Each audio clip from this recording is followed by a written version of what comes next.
terrible to lose your children. I don't have kids of my own, but I could just imagine.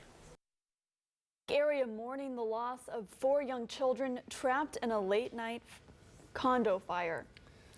The entire Lake of the Ozarks community is joining together with grief and support for the family. Good evening, I'm Katie Link. And I'm Jim Rick. Thanks for joining us. We have details from the fire department and perspective from those who witnessed the tragedy firsthand. First, let's go to KOMU8's Andrea Gonzalez live in Osage Beach. She is outside the condominiums. Members are grieving tonight after 4 children died in this condominium fire late last night. 2 of the children were 2, 1 was 4, and the other was 5. Community members have been bringing flowers, balloons, and stuffed animals as a small memory for the children. Family members have also stopped by of the children by the condo, but did not want to talk at this time. I spoke to an eyewitness who lives in the area about what she saw last night. And there's no way that they can do anything. They can't open a window, they can't jump, they can't slide down a pole. They have no way of helping themselves. We do not know much about where the parents were at the time of the fire, but what we do know is that they were leasing this condominium from a couple in Wentzville. I spoke to the owners of the condominium earlier today, and while they say they are sad that they lost their vacation home, which they had a lot of memories in, they say it was not as precious as the lives that were lost late last night. Reporting live from Osage Beach, Andrea Gonzalez, KOMU8 News. Here's the timeline of what exactly happened last night. Firefighters got a 911 call at 11:21. They responded to the scene in 8 minutes. The fire took 5 hours and 60 firefighters to put out. The Osage Beach fire chief says the building did not have sprinklers. He says it was built in the 70s before current codes were in place. Smoke detectors did go off, however. Firefighters rescued 2 adults and a father was able to escape, but not the young children trapped inside. Authorities say the staircase, the children's only way out, was most likely engulfed in flames. They were 2 2-year-olds, a 4-year-old, and a 5-year-old. And they were cousins.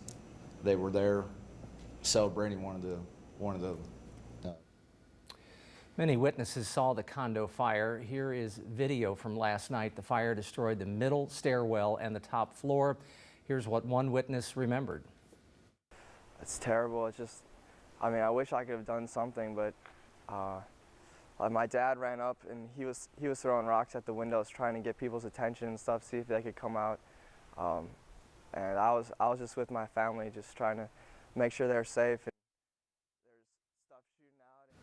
For a complete recap plus details how you can help the family, you can visit our website at komu.com. Another tough tragedy to deal with, another death of a young person. Megan Fowler died after a wrong-way crash, and the driver was driving on the wrong side of the road and hit the car she was riding in. New Bloomfield High School hosted a vigil today to show support for the family. Fowler attended middle school in New Bloomfield. The high school's principal says it made sense to host the vigil at the school. The community circled the entire parking lot, holding candles while a pastor spoke about Megan's life. 13-year-old girls are very emotional. We've just been trying to keep all the girls together, to keep their mind off things. It's just been very hard to try to understand what's happened and to be there for our girls. Friends of the Fowler family also sold neon shirts to help raise money for the family. We'll have more on this story in the days to come. More than 30 employees of a Southeast Missouri aluminum plant are recovering after 2 explosions. The explosions caused widespread damage to the Noranda plant in New Madrid yesterday, and OSHA report says 33 employees were hurt. Most injuries involved eye and throat irritation. A Jefferson City man is facing several charges, including child endangerment, after authorities say they found drugs and a weapon in his home with a 4-year-old girl. The Mustang Drug Task Force served a search warrant on a home in the 600 block of State Street this morning. Investigators say they found crack cocaine, marijuana, scales and packaging materials, plus a handgun was found in the home along with the little girl. She was not hurt and is now living with relatives. Two Sedalia men face drug charges after law enforcement found meth in a Pettis County trailer park. Investigators used a taser and a canine in the search of two suspects. Detectives say an investigation led them to Jason Johnson's trailer. They say they found meth packaged into small baggies as well as a weapon in the home. Mid-Missourians are warned to keep an eye out for several new scams. Macon police received several complaints of someone making suspicious calls. The department says scammers are getting a lot of personal information from Facebook before calling and pretending they're a family member in need of money.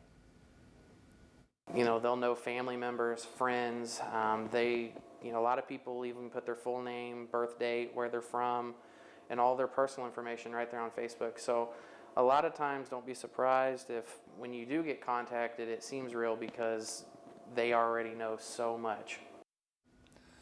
Other scams include callers posing as the IRS or sending emails claiming you've won money.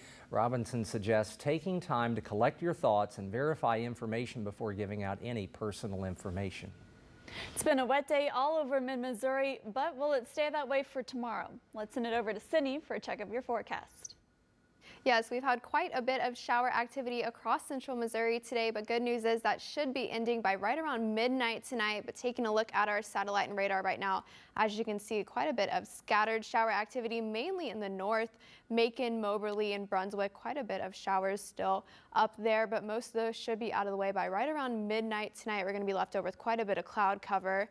Temperatures have also cooled down quite a bit with all that rain we had today. Definitely below average for this time of year, but right now it's 72 in Columbia, 73 in Jefferson City. Sedalia checking in right at 73 also, and 69 over in Clinton. For this evening, we are going to cool down a little bit more overnight tonight. We're looking at a low of 69 degrees. Storms will be ending later on this evening. We're going to be left with quite a bit of cloud cover throughout our overnight hours. Winds will be very light, coming from the northeast, 5 to 10 miles per hour. Coming up in a little bit, we'll take a look at your 8-day forecast. It's now confirmed debris found on an island is indeed from Malaysia Airlines flight MH370.